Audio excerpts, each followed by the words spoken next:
श्रीगुरुभ्यो नमः। हरिः ओम्। गणानां त्वा गणपतिं हवामहे कविं कवीनामुपमश्रवस्तमम् ज्येष्ठराजं ब्रह्मणां ब्रह्मणस्पत आनः शृण्वन्नोतिभिः सीदसादनम्। ॐ महागणपतये नमः। प्रणो देवी सरस्वती वाजेभिर्वाजिनीवती धीनामविप्रियवतु। ॐ वाग्देव्यै नमः। ॐ दीर्घतमामामतेजोजुर्वां दशमे युगे अपामर्थै यतीनां ब्रह्मा भवति सारथिः। सदाशिवसमारम्भां शङ्कराचार्यमध्यमाम् अस्मदाचार्यपर्यन्तां वन्दे गुरुपरम्पराम्। श्रीसद्गुरुचरणारविन्दाभ्यां नमः। अनुज्ञां ददातु प्रार्थयामि नमस्करोमि। श्रीगुरुभ्यो नमः। ಪ್ರಗತ ದುರ್ಮುಖಿ ನಾಮ ಸಂವತ್ಸರದ ವಾರ್ಷಿಕ ಫಲವನ್ನು, ಪಂಚಾಂಗ ಫಲವನ್ನು, ಪಂಚಾಂಗ ಶ್ರವಣವನ್ನು ಇವತ್ತು ಮಾಡಲ್ಪಟ್ಟಿದ್ದೇವೆ. ಎಲ್ಲರೂ ಕೇಳಲು ಕೂಡ ಇಚ್ಛಿಸಿದ್ದೀರ. ಅದೇ ರೀತಿಯಾಗಿ ಆ ಸಂವತ್ಸರದ ಫಲ, ವಿಶೇಷವಾಗಿ ಆ ಯುಗಾದಿ ಹಬ್ಬದ ಫಲವನ್ನು ಕೂಡ ಇವತ್ತು ಹೇಳಬೇಕು ಅಂತ ಹೇಳಿ ಅಂದ್ಕೊಂಡಿದ್ದೇನೆ. ಯುಗಸ್ಯ ಆದಿ ಯುಗಾದಿ, ಯುಗದ ಆರಂಭ ಎಂಬುದಾಗಿ ಅರ್ಥ.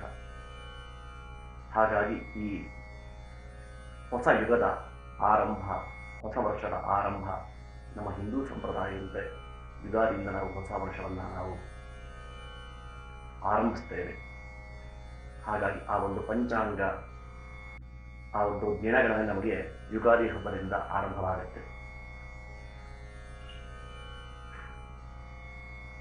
ಆ ಯುಗದ ಆರಂಭವನ್ನು ನಾವು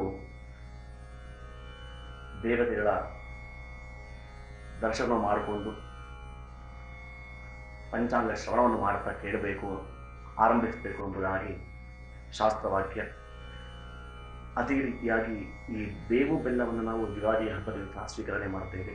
ಭಗವಂತನಿಗೆ ನೈವೇದ್ಯ ಮಾಡಿ ಸ್ವೀಕರಣೆ ಮಾಡಬೇಕು ಎಂಬುದಾಗಿ ಪುರಾಣಗಳು, ಶಾಸ್ತ್ರ ಹೇಳುವಂಥದ್ದು. ಆ ಬೇವು ಬೆಲ್ಲವನ್ನು ತಿನ್ನುವಂತಹ ವಿಶೇಷತೆ ಏನು ಅಂತಂದರೆ, ಬೇವು ಕಹಿಯ ಪ್ರತೀಕ, ಕಹಿಯಾಗಿರುತ್ತೆ, ಅಂದರೆ ಕಷ್ಟಗಳು ಎಂಬುದಾಗಿ. ಆ ಬೆಲ್ಲ ಅನ್ನುವಂಥದ್ದು ಸಿಹಿಯ ಸ್ವರೂಪ. ಹಾಗಾಗಿ ಆ ಸಿಹಿ ಅಂದರೆ ಸುಖ ಎಂಬುದಾಗಿ ಅರ್ಥ. ಅಂದರೆ ಈ ಜೀವನ ಅನ್ನುವಂಥದ್ದು ಸುಖ ದುಃಖಗಳ ಆಗರ, ಸಮ್ಮಿಲನ ಎಂಬುದಾಗಿ ಅರ್ಥ. ಹಾಗಾಗಿ ನಾವು ನಮ್ಮ ಜೀವನದಲ್ಲಿ ಬರುವಂತಹ ಎಲ್ಲ ಸುಖ ದುಃಖಗಳನ್ನು ಸಮನಾಗಿ ಸ್ವೀಕರಿಸಬೇಕು ಎಂಬಂತಹ ಅರ್ಥವನ್ನು ತೋರಿಸುವಂಥದ್ದು ಈ ಒಂದು ಬೇವು ಬೆಲ್ಲವನ್ನು. ಬೇವು ಬೆಲ್ಲವನ್ನು ನಾವು ಸಮನಾಗಿ ತಿಂದಾಗ ಬರುವಂತಹ ಎಲ್ಲ ಸುಖ ದುಃಖಗಳನ್ನು ನಾವು ಸಮನಾಗಿ ಹಂಚಿಕೊಳ್ತೇವೆ ಎಂಬುದಾಗಿ ಅರ್ಥೈಸುವಂತಹ ವಿಶೇಷವಾದಂತಹ ಈ ಒಂದು ಸಂಪ್ರದಾಯ ಬೇವು ಬೆಲ್ಲವನ್ನು ತಿನ್ನುವಂಥದ್ದು. ಹಾಗಾಗಿ ಅಂತಹ ಯುಗಾದಿಯ ಹಬ್ಬದ ದಿವಸ ನಾವು ಮಾಡಬೇಕಾದಂತಹ ಕರ್ತವ್ಯಗಳೇನು, ವರ್ಷದ ಮೊದಲನೇ ಹಬ್ಬ, ನಾವು ಯಾವ ರೀತಿಯಾಗಿ ಆ ಹಬ್ಬವನ್ನು ನಾವು ಸ್ವಾಗತ ಮಾಡಬೇಕು ಎಂಬುದಾಗಿ ಶ್ಲೋಕವನ್ನು ಹೇಳ್ತಾರೆ. ವರ್ಷಾದೌ ಉಷಸ ಸ್ಮರನ್ ರಘುಪತಿಂ ಚೋತ್ಥಾಯ ಚಂದ್ರಸ್ವರೇ ವೃದ್ಧಾಶೀರನುಗೃಹ್ಯ ನಿಂಬಕದಲಂ ರಾಶ್ಯಾಜ್ಯ ಪಾತ್ರೇ ಸ್ಥಿತಂ ವಕ್ತ್ರಂ ವೀಕ್ಷ್ಯ ಚ ದರ್ಪಣೇನ ಚ ತತಃ ಸನ್ಮಿತ್ರವರ್ಗೈಃ ಸಮಂ ದೈವಜ್ಞ ಸುತಭಾಂ ಪ್ರವಿಶ್ಯ ಸುಜನಾನ್ ವಾರ್ಷಂ ಫಲಂ ಶ್ರಾವಯೇತ್. ವರ್ಷಾರು, ಆ ವರ್ಷದ ಮೊದಲನೇ ದಿವಸ ಅಂದರೆ ಪ್ರತಿಪತ್ ಪಾಡ್ಯಮ ಈ ದಿವಸ. ಉಷಸಿ, ಬೆಳಗ್ಗೆ ಮುಂಚೆನೆ. ರಘುಪತಿನ ಸ್ಮರಣ, ರಘುಪತಿಯಾದಂತಹ ಶ್ರೀರಾಮಚಂದ್ರನ ಸ್ಮರಣೆ ಮಾಡುತ್ತಾ. ಉತ್ಥಾಯ, ಎದ್ದು. ಚಂದ್ರಸ್ವರೆ ಅಂದರೆ ಚಂದ್ರನು ಕಾಣುತ್ತಿರುವಂತಹ ಸಂದರ್ಭದಲ್ಲಿಯೇ ನಾವು ಬೆಳಗ್ಗೆ ಎದ್ದು ಶುದ್ಧರಾಗಿ ವೃದ್ಧಾಶೀಹಿ ಅನಗೃಹ್ಯ, ವೃದ್ಧರ ಹಿರಿಯರ ಆಶೀರ್ವಾದವನ್ನು ಪಡೆದುಕೊಂಡು ಅವರಿಗೆ ನಮಸ್ಕರಿಸಿ ನಿಂಬಕದನಂ ಪ್ರಾಶ್ಯ ಆಜ್ಯಪಾತ್ರೇ ಸ್ಥಿತಂ ನಿಂಬಕದಂ ಪ್ರಾಶ್ಯ ಭಗವಂತನಿಗೆ ಬೇವು ಬೆಲ್ಲವನ್ನು ನೈವೇದ್ಯ ಮಾಡಿ ಆ ನಿಂಬಕದಳವನ್ನು ಅಂದರೆ ಬೇವಿನ ದಳವನ್ನು ಮತ್ತು ಬೆಲ್ಲವನ್ನು ಸ್ವೀಕರಿಸಿ ಪ್ರಾಶ್ಯ ಸ್ವೀಕರಿಸಿ ವಕ್ತ್ರಂ ವೀಕ್ಷ್ಯ ಚ ದರ್ಪಣೇನ ಪರಿಶುದ್ಧರಾಗಿ ಮುಖ ಅನ್ನುವಂಥದ್ದು ಮನಸ್ಸಿನ ಕನ್ನಡಿಯಂತೆ. ಹಾಗಾಗಿ ಆ ಮನಸ್ಸು ನಮಗೆ ಪ್ರಫುಲ್ಲವಾಗಲಿ ಅಂತ ಹೇಳಿ ಒಳ್ಳೆಯ ಪ್ರಫುಲ್ಲವಾದಂತಹ ಮನಸ್ಸಿನಿಂದ ಮುಖವನ್ನು ನಾವು ಕನ್ನಡಿಯಲ್ಲಿ ವೀಕ್ಷಣೆ ಮಾಡಿಕೊಂಡು ನೋಡಿಕೊಂಡು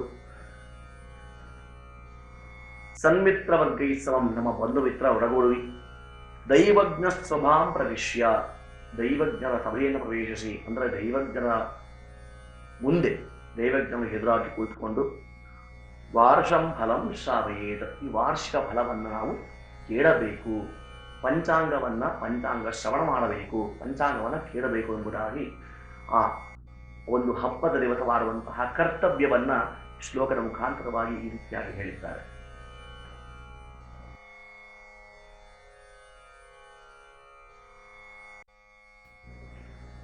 ಪ್ರಕೃತ ಈ ಯುಗಾದಿಯ ಹಬ್ಬದ ದಿವಸ ಪಂಚಾಂಗ ಶ್ರವಣವನ್ನು ಮಾಡಬೇಕು, ಪಂಚಾಂಗವನ್ನು ಕೇಳಬೇಕು ಅಂತೇಳಿ. ಅಂದರೆ ಪಂಚಾಂಗ ಅಂದರೆ ಏನು ಜಿಜ್ಞಾಸೆ ಬರುವಂತು ಸಾಮಾನ್ಯ.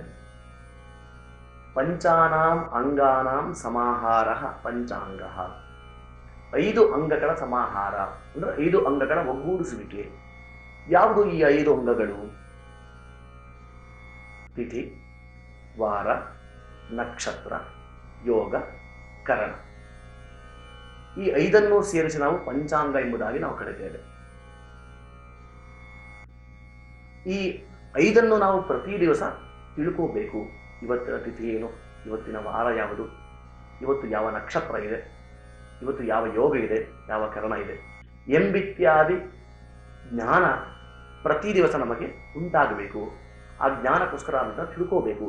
ಹಾಗಾಗಿ ಅಂತಹ ಪಂಚಾಂಗವನ್ನು ನಾವು ಯುಗಾದಿಯ ಹಬ್ಬದಿಂದ ನಾವು ಆರಂಭಿಸಬೇಕು, ಕೇಳಲಿಕ್ಕೆ ಆರಂಭಿಸಬೇಕು. ಪ್ರತಿ ದಿವಸ ನಮಗೆ ಆಯಾ ದಿವಸದ ಆಗು ಹೋಗುಗಳು ಅಂದರೆ ಅದಕ್ಕೋಸ್ಕರ ನಮಗೆ ಆ ಒಂದು ಪಂಚಾಂಗ ಜ್ಞಾನ ಸರ್ವೇ ಸಾಮಾನ್ಯವಾಗಿ ಇರಬೇಕು ಅನ್ನೋ ಕಾರಣಕ್ಕೋಸ್ಕರ ಯುಗಾದಿ ಹಬ್ಬದಿಂದ ನಾವು ಪಂಚಾಂಗ ಶ್ರವಣವನ್ನು ನಾವು ಆರಂಭಿಸಬೇಕು, ಕೇಳಬೇಕು.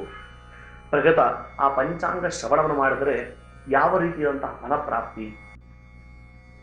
ತಿಥೇಶ್ಚ ಶ್ರಿಯಮಾಪ್ನೋತಿ ವಾರಾದಾಯುಷ್ಯವರ್ಧನಂ ನಕ್ಷತ್ರಾಧರತೆ ಪಾಪಂ ಯೋಗಾದ್ರೋಗ ನಿವಾರಣಂ ಕರಣಾತ್ ಕಾರ್ಯಸಿದ್ಧಿಶ್ಚ ಪಂಚಾಂಗ ಫಲಮುತ್ತಮಂ ಏತೇಷಾಂ ಶ್ರವಣಾನ್ ನಿತ್ಯಂ ಗಂಗಾ ಸ್ನಾನ ಫಲಲ್ಲಭೇತ್ ಎಂಬುದಾಗಿ ಶ್ಲೋಕಗಳು ಹೇಳುತ್ತೆ. ತಿಥೇಶ್ಚ ಶ್ರಿಯಮಾಪ್ನೋತಿ, ತಿಥಿಗಳನ್ನು ಕೇಳುವ ಮುಖಾಂತರವಾಗಿ ತಿಥಿಯ ಜ್ಞಾನದಿಂದ ಇವತ್ತಿನ ತಿಥಿ ಯಾವುದು ಎಂಬುದಾಗಿ ತಿಳ್ಕೊಂಡಾಗ ಶ್ರಿಯಮಾಪ್ನೋತಿ ಶ್ರೇಯಸ್ಸು ಪ್ರಾಪ್ತಿಯಾಗುತ್ತೆ. ವಾರಾದ್ ಆಯುಷ್ಯವರ್ಧನಂ, ಇವತ್ತಿನ ವಾರ ಯಾವುದು ಅಂತ ತಿಳ್ಕೊಂಡಾಗ ನಮಗೆ ಆಯುಷ್ಯ ವೃದ್ಧಿ ಆಗುತ್ತೆ. ನಕ್ಷತ್ರಾಧರತೆ ಪಾಪಂ, ನಕ್ಷತ್ರ ಜ್ಞಾನದಿಂದ ಇವತ್ತು ಯಾವ ನಕ್ಷತ್ರ ಇದೆ, ಯಾವ ಯಾವ ನಕ್ಷತ್ರಗಳಿವೆ ಎಂಬುದಂತಹ ಜ್ಞಾನದಿಂದ ಹರತೆ ಪಾಪಂ, ನಾವು ಮಾಡುವಂತಹ ಪಾಪಗಳ ನಿವಾರಣೆಯಾಗುತ್ತೆ. ಯೋಗ ರೋಗ ನಿವಾರಣಂ, ಯೋಗವನ್ನು ತಿಳ್ಕೊಂಡ ಮುಖಾಂತರವಾಗಿ ರೋಗ ನಿವಾರಣೆಯಾಗುತ್ತೆ. ಕರಣಾತ್ ಕಾರ್ಯಸಿದ್ಧಿಶ್ಚ, ಕರಣಗಳ ಜ್ಞಾನದಿಂದ ನಮ್ಮ ಕಾರ್ಯಗಳು ಸಿದ್ಧಿಸುತ್ತದೆ. ಏತೇಷಾಂ ಶ್ರವಣಾನ್ ನಿತ್ಯಂ ಗಂಗಾ ಸ್ನಾನ ಫಲಲ್ಲಭೇತ್, ಈ ಎಲ್ಲದರ ಶ್ರವಣದಿಂದ ಈ ಎಲ್ಲವನ್ನು ತಿಳ್ಕೊಂಡ ಮುಖಾಂತರವಾಗಿ ಗಂಗಾ ಸ್ನಾನದ ಫಲಪ್ರಾಪ್ತಿಯಾಗುತ್ತೆ ಎಂಬುದಾಗಿ ಶಾಸ್ತ್ರ ಹೇಳುತ್ತೆ. ಅದೇ ರೀತಿಯಾಗಿ ಇನ್ನೊಂದು ಶ್ಲೋಕ ಕೂಡ ಹೇಳ್ತಿದ್ದಾರೆ. ಶ್ರೀಕಲ್ಯಾಣ ಗುಣಾವಹಂ ರಿಪುಹರಂ ದುಸ್ವಪ್ನ ದೋಷಾಪಹಂ ಗಂಗಾ ಸ್ನಾನ ವಿಶೇಷ ಪುಣ್ಯಫಲದಂ ಗೋದಾನ ತುಲ್ಯನೃಣಾಂ ಆಯುರ್ವೃದ್ಧಿದಮುತ್ತಮಂ ಶುಭಕರಂ ಸಂತಾನ ಸಂಪತ್ಪ್ರದಂ ನಾನಾ ಕರ್ಮ ಸುಸಾಧನಂ ಸಮೋಚಿತಂ ಪಂಚಾಂಗಮಾಕರಣೀಯತಾಂ. ಪಂಚಾಂಗಮಾಕರಣೀಯತಾಂ, ಪಂಚಾಂಗವನ್ನು ಕೇಳಿರಿ. ಯಾವ ರೀತಿಯಾದಂತಹ ಪಂಚಾಂಗ? ಪಂಚಾಂಗದ ವಿಶೇಷ ಏನು? ಶ್ರೀಕಲ್ಯಾಣ ಗುಣಾವಹಂ, ಕಲ್ಯಾಣ ಗುಣಗಳನ್ನು ಕೊಡುವಂಥದ್ದು, ಹೊಂದಿರುವಂಥದ್ದು, ಮಂಗಳ ಗುಣಗಳನ್ನು ಹೊಂದಿರುವಂಥದ್ದು.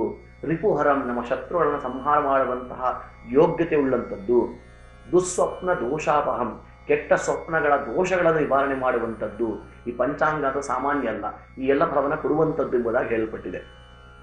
ಅದೇ ರೀತಿಯಾಗಿ ಆಯುಧ ವೃದ್ಧಿತಂ, ಆಯುಷ್ಯನ್ನು ಅಭಿವೃದ್ಧಿ ಮಾಡುವಂಥದ್ದು.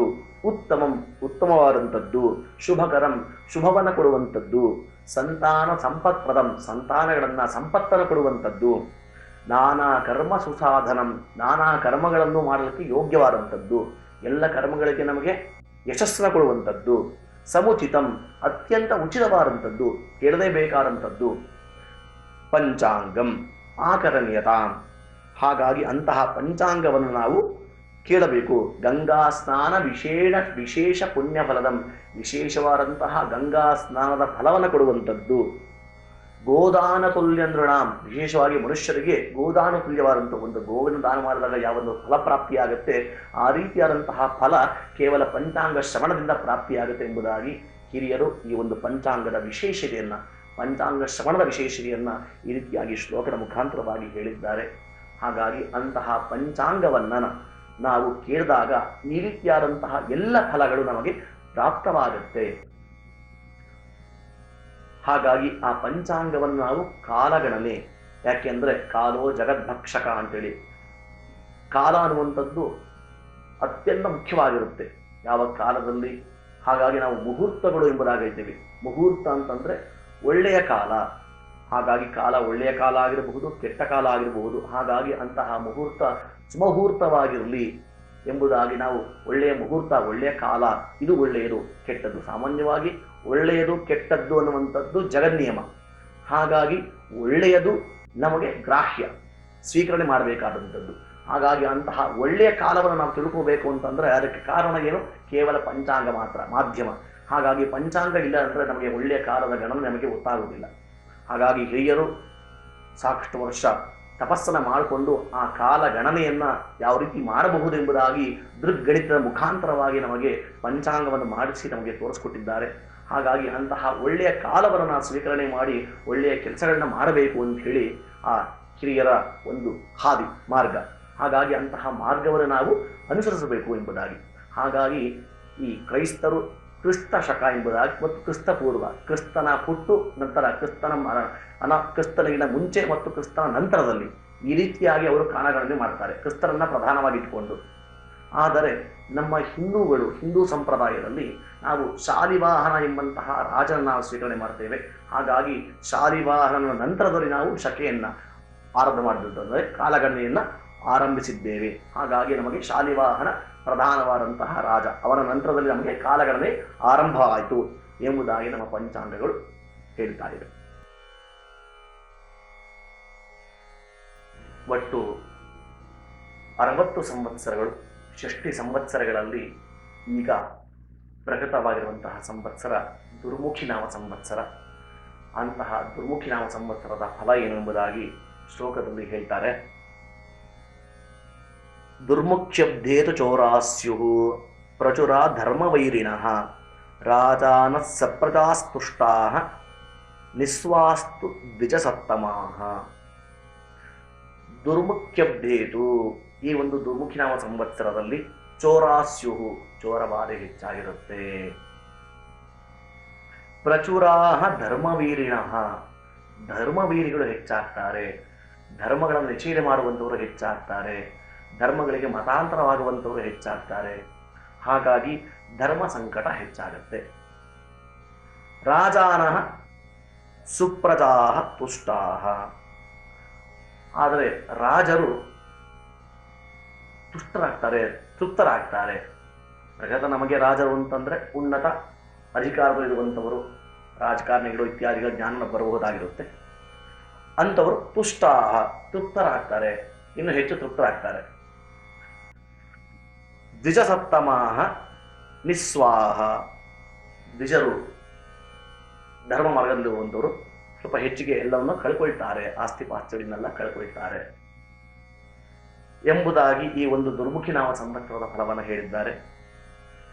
ನಂತರ ಅದೇ ರೀತಿಯಾಗಿ ರಾಜಾದಯ, ಈ ಒಂದು ವರ್ಷದಲ್ಲಿ ಯಾರು ರಾಜರು, ಯಾರು ಮಂತ್ರಿ ಎಂಬಿತ್ಯಾದಿ ರಾಜಾದಿಗಳು ಯಾರು ಎಂಬುದಾಗಿ ಹೇಳಲ್ಪಡ್ತಾರೆ. ರಾಜ ಶುಕ್ರ, ಇಲ್ಲಿ ಪ್ರಕೃತ ರಾಜ ಶುಕ್ರ, ಶುಕ್ರಗ್ರಹ ರಾಜನಾಗಿದ್ದಾನೆ. ಮಂತ್ರಿ ಬುಧ, ಬುಧನು ಮಂತ್ರಿಯಾಗಿದ್ದಾನೆ. ಸೇನಾಧಿಪ ಬುಧ, ಸೇನಾಧಿಪನು ಕೂಡ ಬುಧನಾಗಿದ್ದಾನೆ. ಸಸ್ಯಾಧಿಪ ಶನಿ, ಶನಿಯು ಸಸ್ಯಾಧಿಪನಾಗಿದ್ದಾನೆ. ಧಾನ್ಯಾಧಿಪ ಗುರು, ಗುರು ಧಾನ್ಯಾಧಿಪನಾಗಿದ್ದಾನೆ. ಅರ್ಘಾಧಿಪ ಆ ನೀರಿಗೆ ಅಧಿಪತಿಯಾಗಿದ್ದಾನೆ, ಬುಧ ಅರ್ಘಾಧಿಪನಾಗಿದ್ದಾನೆ. ನಂತರ ಮೇಘಾಧಿಪ, ಮೇಘಾಧಿಪತಿಯಾಗಿದ್ದಾನೆ ಬುಧ. ನಂತರ ರಸಾಧಿಪನಾಗಿದ್ದಾನೆ ಚಂದ್ರ. ನಂತರ ನೀರಸಾಧಿಪನು ಶನಿಯಾಗಿದ್ದಾನೆ. ನಂತರ ಪಶುನಾಯಕನಾಗಿ ಕೃಷ್ಣನಾಗಿದ್ದಾನೆ, ಭಗವಂತ ಕೃಷ್ಣ ಪಶುನಾಯಕನಾಗಿದ್ದಾನೆ.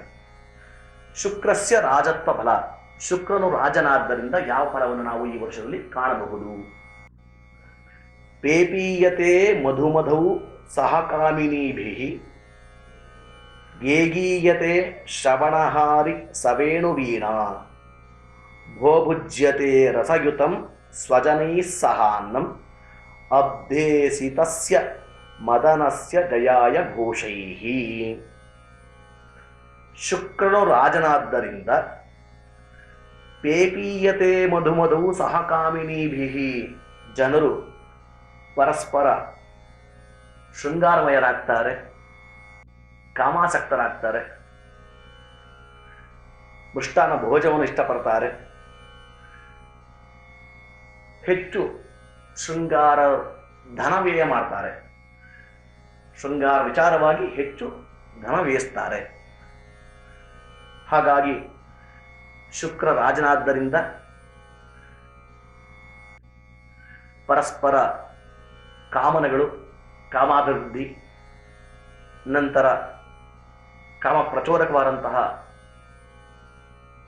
ತತ್ಸಂಬಂಧಿತವಾದಂತಹ ಎಲ್ಲ ಫಲಗಳನ್ನು ಈ ದಿವಸ ಈ ಒಂದು ಶುಕ್ರ ರಾಜನಾದ್ರಿಂದ ಹೊಂದುವಂಥದ್ದಾಗಿರುತ್ತೆ. ಹಾಗಾಗಿ ದೇಶದಲ್ಲಿ ಹೆಚ್ಚು ಅತ್ಯಾಚಾರಗಳು ಆಗುವಂತಹ ಘಟನೆ ಕೂಡ ಹೆಚ್ಚಾಗಿರುವಂಥದ್ದು ರಾಜನ ಆ ಶುಕ್ರ ರಾಜನಾದ್ರಿಂದ ನಮಗೆ ಕಾಣುತ್ತಾ ಇದೆ. ಮಧುಪಾನಾಸಕ್ತರಾಗ್ತಾರೆ, ಹೆಚ್ಚು ಒಂದು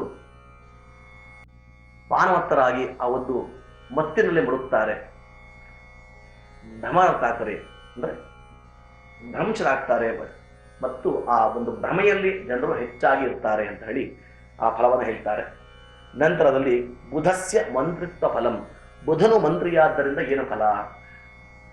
ವಾಯುನಾ ಪೀಡಿತಾ ಮೇಘಾ ಸರ್ವೇಶ್ವ ಪಾಪರತಾ ಜನಾಃ ಸೋಮಪುತ್ರಸ್ಯ ಮಂತ್ರಿತ್ವೇ ಜಾಯತೆ ಮಧ್ಯಮಂ ಫಲಂ. ವಾಯುನಾ ಪೀಡಿತಾ ಮೇಘಾ, ಮೇಘಗಳು ವಾಯುವಿನಿಂದ ಪೀಡಿತವಾಗುತ್ತವೆ, ಅಂದರೆ ಮೇಘಗಳು ಒಟ್ಟಾಗಿದ್ರು ಕೂಡ ಆ ಗಾಳಿ ಮೇಘಗಳನ್ನ ದೂರ ದೂರ ಚಲಿಸುತ್ತೆ.